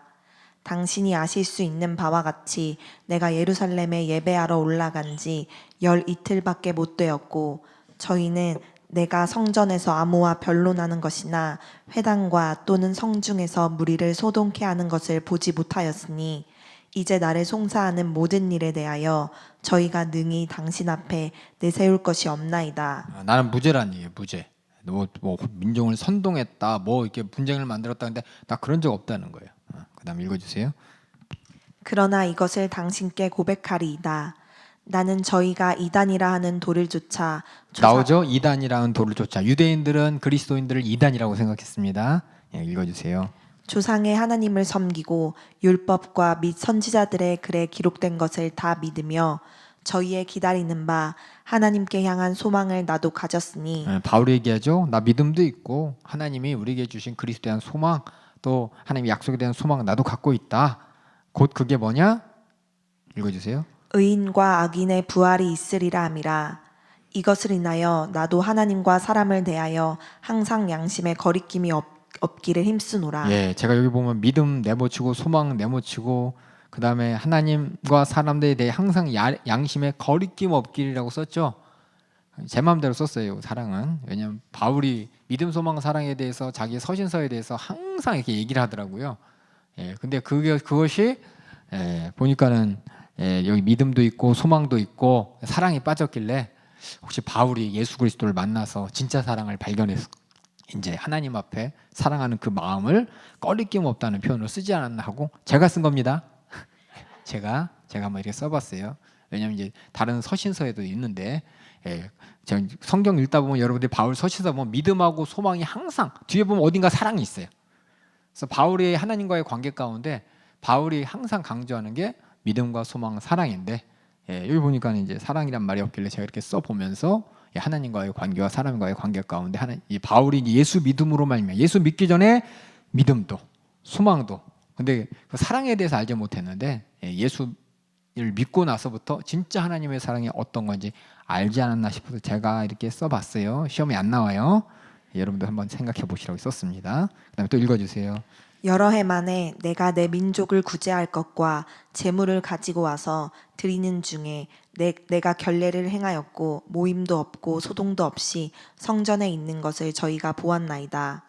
그러나 아시아로부터 온 어떤 유대인들이 있었으니 저희가 만일 나를 반대할 사건이 있으면 마땅히 당신 앞에 와서 송사하였을 것이요 그렇지 않으면 이 사람들이 내가 공회 앞에 섰을 때에 무슨 옳지 않은 것을 보았는가 말하라 하소서. 오직 내가 저희 가운데서 서서 외치기를 내가 죽은 자의 부활에 대하여 오늘 너희 앞에 신문을 받는다고 한 이 한 소리가 있을 따름이니이다. 죽은 자의 부활에 대해서 나는 이렇게 너희 앞에서 신문을 받는다. 이게 잘못된 것도 아닌데 저들이 나를 이렇게 죽이려고 한다. 나는 죽을 죄가 없다라고 자신을 변호하고 있습니다. 나는 유대인으로서 같은 믿음과 같은 소망을 가졌고 또 하나님에 대해서 사랑도 가졌고 나는 아무런 거리낌 없는데 저들이 나를 이렇게 뭐 나쁜 일도 안 했는데 이렇게 송사하고 거리를 넘겨서 자시 변호를 한 겁니다. 그때 이걸 듣고 벨리스 총독이 바울을 이해하는 거죠. 관대하고 자유를 주고 심지어는 이제 감옥이지만 친구들이 왔다 갔다 하는 것도 허락했지만 석방하지 않아요. 이유가 뭐냐? 그게 나왔죠. 혹시 뇌물 주지 않을까? 정치하는 사람들이요, 그렇죠? 그러면서 또 이 사람 바울을 풀어주면은 유대인들이 막 또 모여가지고 또 막 단체 행동할까봐 시위할까봐 이걸 이제 다른 말로 유대인의 마음을 얻고자 해서 이 말은 유대인들이 시위하고 막 이런 걸 불안해하니까. 왜냐하면 총독은 똑같이 빌라도도 똑같았죠. 유대인들이 모여서 막 시위하니까 이 시위로 말미암아 자기 정치하는 사람이기 때문에 고과에 이제 반영되거든요. 자기가 다스리던 지역에 어떤 밀란이 일어났다, 뭐 일어났다, 이게 들어가면 너 제대로 못 다스리는 거야 그러면서 떨어져요. 왜냐면 총독들이 나중에 황제가 될 수 있는 이런 어떤 엘리트 코스죠. 거기까지 갈 수 있기 때문에 자기 자신이 인정받기 위해서는 이렇게 참 치사하죠, 그렇죠? 정치하는 사람들이 시시비비를 가는 게 아니라 자기 정치적 목적을 가지고 바울을 이렇게 억압하고 있었다는 거. 그러고서 자기가 임기가 차서 떠나고 다른 총독이 오죠. 베스도라는 총독이 옵니다. 베스도는 총독이 왔으니까 다시 살펴봐야죠. 다시 처음부터, 그렇죠? 인수인계가 제대로 안 됐어요. 그래서 총독이 바뀌니까 예루살렘에서 바울을 반대하던 사람들이 다시 와가지고 똑같은 제목으로 바울을 고소하니까 바울은 또 얘기해야 되죠, 그렇죠? 예루살렘에서 그래서 그들은 우리 일이니까 예루살렘으로 데려와야 된다. 가이사랴에 있으면 안 되고 예루살렘 데려와라. 그 말은 예루살렘에 데리고 오면 거기서 어떻게든 기회를 틈타 죽이려고 이런 음모를 가지고 예루살렘을 데리고 와서 재판받아야 한다고 새로운 총독에게 얘기를 하니까 베스도가 유대인들의 요구를 들어줘서 그래? 아직 잘 모르죠. 어리버리하죠. 상황 파악 못하죠. 그럴까 했더니 바울이 나 가이사에게 보내줘라. 거기서 재판받겠다 라면서 로마 시민권자로서의 권리를 행사해서 가이사에게 호소하고 그리고 그렇게 2년의 기간 동안 또 베스도와 헤롯 아그리빠와 거기서 또 옥류됩니다. 2년 동안 또 그래서 2년 동안 있다가 총독 바뀌었는데 또 2년 동안 있으면서 베스도와 헤롯 아그리빠 2세에게 변호를 합니다. 정치적인 어떤 군사적인 통치는 총독이 하지만 민생을 바라보고 이런 거는 이제 헤롯이 하거든요. 그러니까 헤롯 앞에서 또 이렇게 변호를 하면서 나 자신의 회심에 대해서 얘기하고 또 얘기합니다. 자기가 어떻게 마음이 유대인들에서 그리스도인이 되었는지 그리고 유대인들의 고소가 얼마나 말도 안 되는지 또 이렇게 말로 이렇게 설명하는 장면이 이 아그리빠 왕이 변호하는 13번째 설교가 나옵니다. 13번째 바울의 심정을 한번 살펴보면서 다시 한번 또 들어보도록 하겠습니다. 읽어주세요. 아그리빠 왕이여, 유대인이 모든 송사하는 일을 오늘 당신 앞에서 변명하게 된 것을 다행히 여기옵나이다. 특히 당신이 유대인의 모든 풍속과 및 문제를 아심이니이다. 그러므로 내 말을 너그러이 들으시기를 바라옵나이다. 내가 처음부터 내 민족 중에와 예루살렘에서 젊었을 때 생활한 상태를 유대인이 다 아는 바라. 일찍부터 나를 알았으니 저희가 증거하려 하면 내가 우리 종교의 가장 엄한 팔을 조차 바리새인의 생활을 하였다고 할 것이라. 이제도 여기 서서 신문 받는 것은 하나님이 우리 조상에게 약속하신 것을 바라는 까닭이니 이 약속은 우리 12지파가 밤낮으로 간절히 하나님을 받들어 섬김으로 얻기를 바라는 바인데, 아그리빠 왕이여, 이 소망을 인하여 내가 유대인들에게 송사를 받는 것이니이다. 당신들은 하나님이 죽은 사람 다시 살리심을 어찌하여 못 믿을 것으로 여기나이까? 나도 나사렛 예수의 이름을 대적하여 범사를 행하여야 될 줄 스스로 생각하고 예루살렘에서 이런 일을 행하여 대제사장들에게서 권세를 얻어가지고 많은 성도를 옥에 가두며 또 죽일 때에 내가 가편 투표를 하였고 또 모든 회당에서 여러 번 형벌하여 강제로 모독하는 말을 하게 하고 저희를 대하여 심히 격분하여 외국성까지도 가서 핍박하였고 그 일로 대제사장들의 권세와 위임을 받고 다메섹으로 갔나이다. 왕이여, 때가 정오나되어 기엘에서 보니 하늘로서 해보다 더 밝은 빛이 나와 내 동행들을 둘러 비추는지라. 우리가 다 땅에 엎드러짐에 내가 소리를 들으니 히브리 방언으로 이르되 사울아 사울아 내가 어찌하여 나를 핍박하느냐. 가시체를 뒤발질하기가 내게 고생이니라. 내가 대답하되 주여 뉘시니까. 주께서 가라사대 나는 내가 핍박하는 예수라. 일어나 내 발로 서라. 내가 내게 나타난 것은 곧 내가 나를 본 일과 장차 내가 내게 나타날 일에 너로 사환과 증인을 삼으려 함이니 이스라엘과 이방인들에게서 내가 너를 구원하여 저희에게 보내어 그 눈을 뜨게 하여 어둠에서 빛으로 사단의 권세에서 하나님께로 돌아가게 하고. 이게 어둠에서 빛으로는 깜깜한 그게 아니라 영적인 거죠. 영적으로 우리가 사단 권세 아래에 있는 것도 모른 채 사는 우리에게 사단의 권세 아래서 우리가 심판을 기다리는 것을 알게 하고 이제 하나님께 돌아갈 수 있는 방법이 뭐냐? 뒤에 나오죠. 읽어주세요. 죄 사함과 나를 믿어 거룩해 된 무리 가운데서 기업을 얻게 하리라 하더이다. 결국 어둠에서 빛으로 이 말은 죄를 깨닫고 죄에서 벗어나서 하나님처럼 거룩하게 됐어. 그렇죠? 그렇게 우리가 이제 천국이란 기업을 얻게 하는 것. 이게 이제 예수님께서 바울을 통해서 이루고자 하는 일이었습니다. 그다음에 읽어주세요. 아그리빠 왕이여, 그러므로 하늘에서 보이신 것을 내가 거스리지 아니하고 먼저 다메섹에와 또 예루살렘에 있는 사람과 유대 온 땅과 이방인에게까지 회개하고 하나님께로 돌아가서 회개에 합당한 일을 행하라 선전하므로 유대인들이 성전에서 나를 잡아 죽이고자 하였으나 하나님의 도우심을 받아 내가 오늘까지 서서 높고 낮은 사람 앞에서 증거하는 것은 선지자들과 모세가 반드시 되리라고 말한 것밖에 없으니 곧 그리스도가 고난을 받으실 것과 죽은 자 가운데서 먼저 다시 살아나사 이스라엘과 이방인들에게 빛을 선전하시리라 함이니라 하니라. 이게 이제 바울이 했던 일이라는 겁니다. 바울이 전했던 말이라는 겁니다. 그러니까 바울이 전했던 말, 그럼 우리는 많은 서신을 통해서 사랑은 언제나 오래 참고부터 시작해서 그렇죠? 또 착하게 지내라, 거짓말하지 마라, 뭐 이런 윤리적인 얘기만 보지만 그 윤리적인 것 앞에 뭐가 있냐면은 죄의 사함과 더불어서 하나님께서 우리 죄를 담당하고 죽으시고 부활하셨다는 것이고 이러한 소식이 우리 모두에게 들려질 수 있도록 하나님은 섭리 가운데 예루살렘과 유다 땅끝까지로 내 증인이 되는 이 사명을 주셨다는 것. 이게 이제 우리가 들어야 될 복음인 것이고 그 아래 뭐냐? 우리가 죄의 사함 받고 구원 받았다면 계속해서 바울이 하는 얘기가 뭐냐? 육신의 소욕으로 사는 게 아니라 성령의 소욕으로 살아야 된다고 계속해서 모든 서신서마다 얘기하고 있습니다. 그래서 우리가 윤리적 도덕적으로 보는 것보다 먼저 예수님이 이 땅에 왜 오셨는지를, 예수님을 통해서 우리가 어떤 은혜를 입었는지를 정확하게 아는 것부터 복음의 시작인 것이고, 만약에 중간 점프해가지고 뒤로 가면 인본주의적이 됩니다. 은혜 뭔지 모르지만 은혜, 하나님의 은혜 맞아. 하나님은 우리에게 모든 걸 다 해주셔. 기도하면 다 응답하셔. 그냥 그렇게 건너뛰고 들으면은 복음 같지만 실상은 복음이 아니에요. 많은 사람들이 이제 교회에서 예수님 닮은 생활합니다. 예수님처럼 해야 된다. 그 전에 미리 이게 확고하게 회개하고 죄사함 받고 그 은혜가 얼마나 큰지 내가 알고 하나님과 관계를 맺지 않고 점프해서 착하게 살고 또 뭐예요? 거짓말하지 않고 여러 사람을 돕고 연약한 자를 돕고 그렇다면은 말은 우리가 하나님의 뜻이, 말은 예수님이라고 하지만 실질적인 복음 없는 그냥 윤리적 도덕적으로 끝나버립니다. 그러니까 여러분들이 이 복음에 대해서 정확하게 항상 강조해야 되는 것이고, 그래서 우리 교회도 복음주의라고 하는 것도 항상 예수 피의 공로, 그냥 피가 아니라 죄 사함의 공로.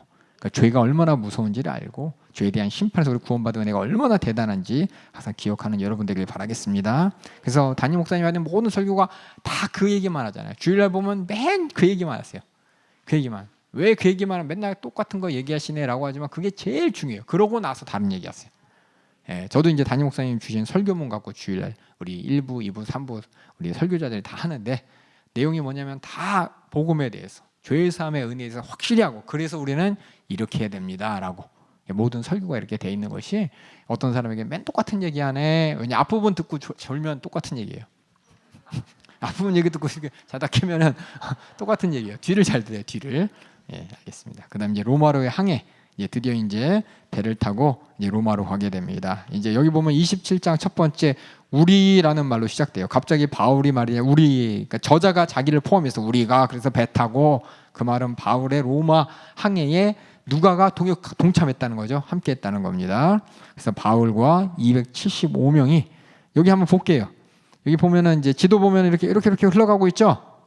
이렇게 흘러가는 거 보면 이제 어떻게 하면 안쓰럽게 직항으로 가지고 이렇게 돌아가냐. 왜 돌아가냐면 그때 배는 뭐냐면 다 노젓는 배입니다.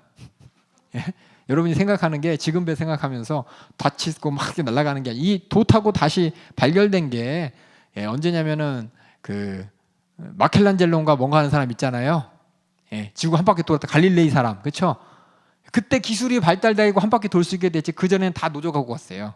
도시 없었어요. 도시 그 당시에. 도시 없었기 때문에 다들 노비들이 가서 열심히 노졌고 죄인들이 노졌고, 그렇기 때문에 이렇게 가생이 따라가야 돼요. 무슨 얘기인지 아시겠죠? 그래서 이렇게 가생이 따고 가면서 물자도 지원받아야 되는 거, 쉬어야 되는 것이고, 그렇죠? 길 잃어버리면 안 되니까 이렇게 가생이 따라서 이렇게 가다가 저 가생이 따라서 못 간 곳에서 이렇게 난파돼 버렸죠, 그렇죠? 뭔가 육지에 붙어 있는 데 가야 되는데 멀어지니까 이제 난파된 거죠.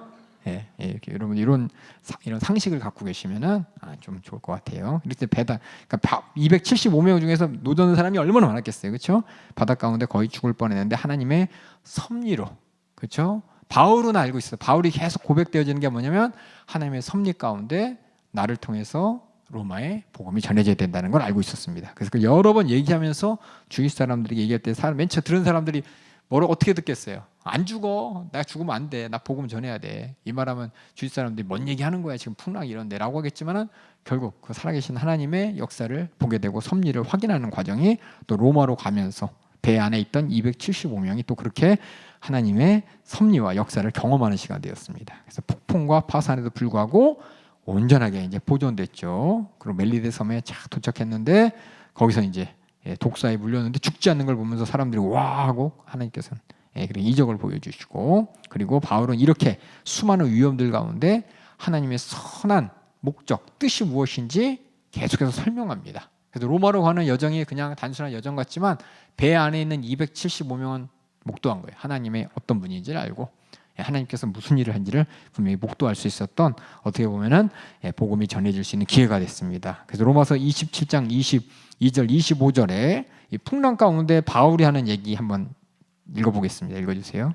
내가 너희를 권하노니 이제는 안심하라. 너희 중 생명에는 아무 손상이 없겠고 오직 배뿐이리라. 나의 속한 바 곧 나의 섬기는 하나님의 사자가 어젯밤에 내 곁에 서서 말하되 바울아 두려워 말라. 내가 가이사 앞에 서야 하겠고 또 하나님께서 너와 함께 행선하는 자를 다 내게 주셨다 하였으니 그러므로 여러분이여 안심하라. 나는 내게 말씀하신 그대로 되리라고 하나님을 믿노라. 배 안에 있는 사람 중에서 많은 사람이 이상하게 쳐다봤겠죠. 근데 계속 풍랑이 계속 이어집니다. 그다음에 다시 한번 바울이 또 얘기합니다. 로마서 27장 33절 35절. 날이 새어가매 바울이 여러 사람을 음식 먹으라 권하여 가로되 너희가 기다리며 먹지 못하고 줄인 지가 오늘까지 열 나흘인즉 음식 먹으라 권하노니 이것이 너희 구원을 위하는 것이요 너희 중 머리터럭 하나라도 잃을 자가 없느니라 하고 떡을 가져다가 모든 사람 앞에서 하나님께 축사하고 떼어 먹기를 시작하매. 이 가운데 이제 275명 배에 있었던, 배 타고 있었던 모든 사람은 하나님을 무시할 수 없겠죠. 예수 믿었겠죠. 그렇게 이제 바울은 로마에 도착하게 됩니다. 로마에 도착해서 재판을 기다리면서 거의 2년 동안 안전하게 감옥이 아니라 셋집에서, 그렇죠? 가택구금이죠. 요새는 가택구금 뭐 이런 것으로 집에서 방문객이 허락되면서 많은 로마의 사람들에게 복음 전할 수 있는 기회가 전해졌습니다. 그래서 맨 마지막 28장 31절에 뭐라고 돼 있냐? 읽어주세요. 담대히 하나님 나라를 전파하며 주 예수 그리스도께 관한 것을 가르치되 그 많은 사람이 없었더라. 이게 마지막이에요. 결국 이렇게 로마에도 복음이 전파되었다라는 것으로 사도행전이 끝납니다. 그러면서 바울이 기록한 옥중서신이라는 게 있습니다. 에베소서, 빌립보서, 골로새서, 빌레몬서. 그래서 여러분들이 에베소서, 빌립보서, 골로새서, 빌레몬서 읽을 때는 바울이 지금 어느 상태였구나라는 걸 생각하고 읽으시면 돼요. 물론 에베소에게 밀레도에서 에베소 장로를 불러서 유언과 같이 내가 너에게 행한 것은 이거였으니 너희는 이렇게 하라 유언 같은 말을 했지만 그래도 에베소 교회에게 이렇게 편지를 썼다는 것이 얼마나 에베소 교회를 바울이 끔찍하게 생각했는지 또 이렇게 알 수가 있습니다. 더불어 빌립보서, 골로새서도 또 빌레몬서도 이렇게 옥중에 있을 때 썼다는 걸 잘 이해하시고 그러면서 이제 빌립보서에 보면은 바울의 고백이 있어요. 바울이 내가 이렇게 감옥에 갇혀 있지만 이것이 어떤 일이냐? 바울은 알고 있었어요. 언제부터 알고 있었냐? 알고 있었죠. 아가보가 당시에 예루살렘에 가면은 잡혀요. 잡혀서 벗어날 수가 없어요. 아마 그때부터 바울은 알고 있었을지도 모르고 또 그가 로마까지 가는 감옥의 여행들, 그죠? 감옥에 구금돼서 예루살렘에 4년 동안 있고 또 로마에 와서 또 2년 동안 구금되어 있는 이런 감옥, 또 로마로서 압송되는 과정, 이 모든 과정을 통해서 아마 바울은 로마에서 복음 전할 때 확신을 갖고 복음을 전할 수 있었을 것 같아요. 그런 마음이 빌립보서 1장 12절 14절에 있습니다. 한번 읽어주세요. 형제들아 나의 당한 일이 도리어 복음의 진보가 된 줄을 너희가 알기를 원하노라. 여기서 당한 일이 뭐냐? 예루살렘에서, 그렇죠? 잡혀가지고 죽을 뻔하고 또 이렇게 가이사랴까지 호송되고 거기서 2년 동안 벨릭스라는 총독에게 붙잡혀 억류되어 있고 그 다음에 베스도라는 총독이 왔을 때도 억류되어 있고 그러면서도 예수 그리스도의 복음을 자기 자신을 변호하면서 전하고 또 275명과 배를 타고 가면서 풍랑도 만나면서 계속 하나님이 우리를 구원하실 거다, 우리를 지켜주실 거다 그 얘기를 통했어. 밀레도의 섬에서는 독사에 물렸는데도 죽지 않고 거기 있는 섬 사람들이 보면서 와 하면서 하나님을 만나게 되는 이 모든 과정들이 도리어 복음의 진도된 줄, 진보가 된 줄 알게 되었다. 읽어주세요 또. 이러므로 나의 매임이 그리스도 안에서 온 시위대 안과 기타 모든 사람에게 나타났으니 형제 중 다수가 나의 매임을 인하여 주 안에서 신뢰함으로 겁없이 하나님의 말씀을 더욱 담대히 말하게 되었느니라. 이렇게 바울은 얘기합니다. 자기가 생각하지 못한 부분, 세상 사람들이 생각하는 이런 비합리적인 재판들, 마치 십자가처럼, 그렇죠? 우리 예수님이 십자가 달려 죽으실 때 말이 안 되는 거예요. 하나님의 아들이. 하지만 오히려 그것을 통해서 하나님은 영광을 얻으셨습니다. 하나님은 우리 인간이 생각하지 못하는 방법으로 영광을. 왜냐하면 인간의 생각 바뀌기 때문에 하나님이 하신 일인 것입니다. 그래서 우리가 오늘 이번 주일날도 하나님의 사랑을 제한하지 맙시다. 믿으면 영광을 보리라. 이 말이 뭐냐면 뭘 믿어요? 하나님의 제한 없는 우리를 향한 사랑을 인정하면 하나님은 그렇게 우리가 생각하지 못한 방법으로 일하신다는 겁니다. 마르다와 마리아가 우리 오빠 죽기 전에 빨리 와서 고쳐주시면 좋겠다 자신의 생각이에요. 하지만 죽은 이후에 질이 오시지 지금 오셨어 원망했어요. 하지만 예수님께서 믿으면 영광을 보리라. 이 말이 뭐냐면 하나님은 우리가 생각할 수 없는 방법, 상상할 수 없는 방법 가운데 그렇게 일하신다는 겁니다. 그걸 기대하고 그걸 알고 있다면 어떤 상황 가운데서도 두려워할 필요가 없는 것이고 주저할 필요가 없는 것입니다. 이렇게 바울은 자신이 주인인 우리 예수님의 발자취를 따르고 있다고 자기 자신이 이해하고 있었고 그래서 우리 예수의 생애를 제한합시다. 이 말이 뭡니까? 생각하지 못할 수많은 위협과 겁박과 환경에 놓였을지도 하나님께서는 그 믿음 가운데 영광을 보여주신다는 거 여러분 꼭 인정하고 이게 뭐냐? 사도행전의 어떻게 보면 주제예요. 성령 행전. 성령이 하시는 일이 뭐냐? 우리의 생각과 우리의 이해를 뛰어넘는 방법으로 일하신다는 겁니다. 그래서 결론 보겠습니다. 사도행전은 예수님의 명령으로 시작됩니다. 그렇죠? 오직 성령이 너희에게 임하시면 너희가 권능을 받고 예루살렘과 온 유다와 사마리아 땅끝까지로 내 증인이 되리라. 권능이라는 그 권능이 우리의 상상을 초월하고 우리 한계를 초월하는 거예요. 예수님의 명령에 상응한 것이 또 마태복음에 똑같이 나왔죠. 모든 족속으로 제자를 삼아 아버지들과 성령에게 침례를 주고 제자를 삼아 침례를 주고 요 앞에 뭐가 있을까요? 제자를 삼아 침례를 주고 생략된 단어가 뭐가 있을까요? 그렇죠. 회개케 해서 죄 사묻도록 생략된 걸 여러분 잘 찾으셔야 돼요. 그렇죠? 너무 당연해서 안 쓴 거예요. 이거는 우리는 지금 빠져있지만 초대교인들에겐 너무 당연한 거예요. 죄 사함의 회개는 너무 당연한 거야. 구원이라 그러면 앞에 죄 사함의 구원 당연한 거예요. 은혜, 죄에서 우리를 구원하시는 게 당연한 거예요. 근데 우리는 시간이 지나면서 이게 빠진 것이 당연한 게 아니라 빠진 걸 이해를 못하고 있죠. 그렇게 침례를 주고 내가 너에게 분부한 모든 것을 가르쳐 지키게 하라. 볼지어다 내가 세상 끝날까지 너희 항상 함께 있으리라. 가르쳐 지켜서 뭐냐? 더 이상 죄로 돌아가지 않도록. 이게 이제 목적인 것이죠. 그렇게 예수의 명령이 이루어지는 사건이 이 사도행전에 기록되어 있고, 그래서 예루살렘을 거쳐서 안디옥을 거쳐서 로마라는 이제 전 세계 복음이 수천 년에 걸쳐서 펼쳐질 확실한 교두부를 확보한 것이 이 사도행전의 결론입니다. 사도행전에서는 땅끝까지 복음이 전파되지 않았죠. 하지만 전파되는 고 있는 진행형으로 끝났습니다. 그렇죠? 바울의 순교로 끝나요. 바울이 노입니다. 성경에 보이면은 역사 기록되어 있잖아요. 바울이 여기서 노여요. 노임받아요. 그러고서 선교행 하다가 다시 로마로 끌려가요. 네로 황제에 의해서 이제 순교당합니다. 그리스도교를 미워하는, 그때 이제 로마에서 순교당하는 거고, 그래서 그 뒤에 바울은 또 스페인까지 가서 복음을 전하는, 편지에서 내용 것처럼 로마서 있는 거, 나 스페인까지 가서 복음 전하기 원해. 스페인이 어디냐면 저쪽 유럽의 땅끝이죠. 거기까지 바울이 갈 수 있는 데까지 복음을 전하고 다시 로마에서 순교하는 장면이 성경에 기록되지 않았지만 그 위에 펼쳐지는 사건으로 우리가 보게 됩니다. 그래서 여러분들이 사도행전을 그냥 그런 일이 있었나 보다 하지만 항상 우리 인간들이 상상하지 못한 방법으로 하나님은 일하시고 계시고, 우리나라의 복음이 전해질 때도 그랬고, 또 우리 연세중학교 역사도 그랬고, 여러분의 인생을 가만히 보세요. 예수 믿을 수 있는 인생이었나? 저 같은 경우는 아마 저는 예수 안 믿는 사람들, 목사 아들이 여러분들 그냥 예수 저절로 믿는 것 같지만 제일 안 믿어요. 제일 안 믿어요. 저희 주변에 이제 저도 이제 보게 되면은 어렸을 때부터 이런 게 있어요. 모든 게 좋은 게 아니에요. 좋은 게 아니에요. 저도 목사님 아들 된 다른 목사님들 보면은 그 목사님들이 나 절대 목사 안 한다고 부터 시작을 해가지고 하나님 진짜 살아계신지 모르겠다고 그런 마음이 있다가 하나님 만나 주셔서 이제 목사하시는 목사님 아들 된 목사님도 많이 만나는데 안 그런 분들도 많아요.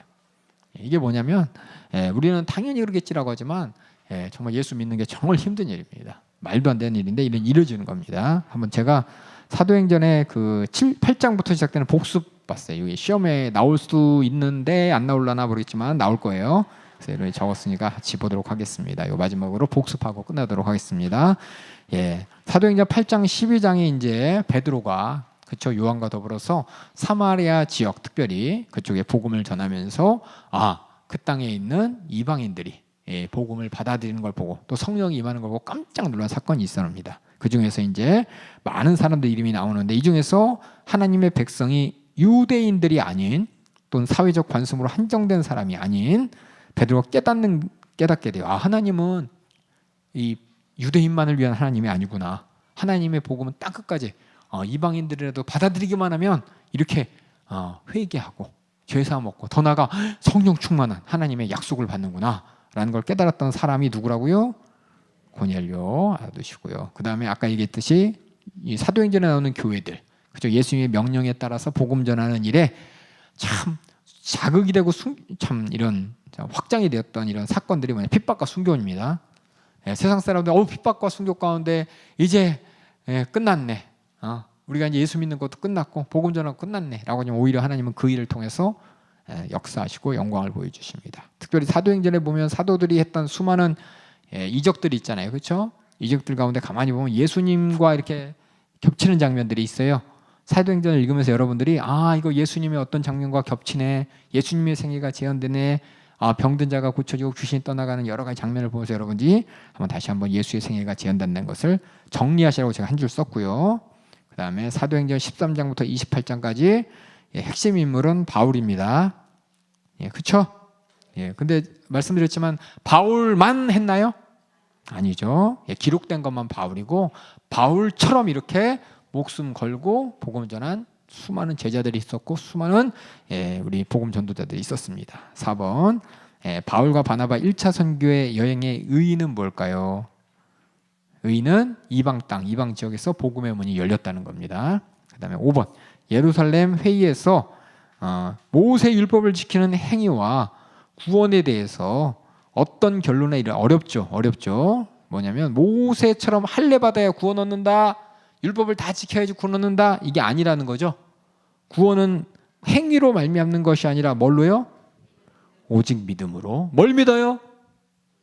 예, 죄송합니다. 믿음의 내용은 죄송합니다. 복음이 죄송함의 내용입니다. 이거 은혜로 주어지는 겁니다. 은혜라는 말은 뭐냐면 내가 한 거 없다는 거예요. 내가 예를 들어서 내 몸의 고통을 막 참아내거나, 그렇죠? 그게 아니라 믿음으로 그냥 내 인정함으로 공짜로 얻어진다는 것이고. 6번 볼게요. 구원이 모세의 율법을 지킨 거 관계없을지라도 예루살렘 교회에서는 이제 예수 믿게 된 이방인들에게 이것만큼은 꼭 지켜야 된다라고 했던 내용 4가지. 우상의 더러운 것 먹으면 안 되고, 음행 안 되고, 목 메어 죽인 거 안 되고, 피를 멀리하는 것, 특별히 피에 대한 강조를 많이 하죠. 예, 그 다음에 7번. 자, 괄호 안에 알맞은 사람의 예를 한번 적어볼까요? 2차 선교 출발 당시 바울은 1차 선교 때 함께 했는데 도망간 누구? 예, 마가로 인한 갈등 때문에 바나바 대신 누구랑 같이? 실라와 같이 수리아와 길리아 지역으로 출발하고요. 그리고 루스드라에서 둘은, 그렇죠, 2차 선교 때 누굴 만나냐? 디모데를 만납니다.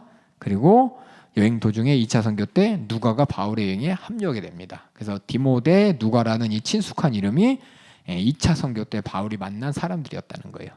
그래서 디모데는 어떤 바울의 어떤 수제자처럼 바울이 무슨 일 있으면 디모데를 그 교회에 보내서 문제를 해결하고 복음을 다시 가르쳐주고, 또 누가는 항상 옆에서 바울과 함께 선교 여행하고, 나중에는 누가가 예루살렘 지역을 돌면서, 그렇죠? 누가복음을 기록했죠. 증인들을 만나서 확실하게 확증하는 누가복음을 기록했습니다. 그리고 알렉산드리아 출신입니다. 학문과 성격에 능하여 요한의 침례만 알고서도 에베소에서 예수님에 대해 가르친 사람이 있었는데, 이 사람이 누구라고요? 아볼로죠. 예, 이 사람은 회개나 예수 그리스도가 하나님의 아들이다. 이거 내용이 없어요, 성경에는. 그 다음에 9번. 에베소에서 은장색 업자들이 기독교인들에 의해서 소동을 일으키고 바울을 막 잡아간 이유가 뭐였을까요? 예, 우상 숭배를 그만한 예수 믿는 사람들 때문에 돈 못 버니까, 그렇죠? 그러니까 돈이 이렇게 무섭습니다. 가만히 보면 예수 믿는 사람이 핍박당하는 모든 자리에는 돈하고 관계가 있습니다. 예, 10번. 예루살렘에서 바울이 자신의 회심 간증 가운데 어떤 내용이 유대인들을 화나게 했나? 유대인들이 다 받아들이는데 바울이 얘기했던 이것 때문에 뭐 화가 나요. 그게 뭐냐? 이방인들 구원하겠다는 얘기.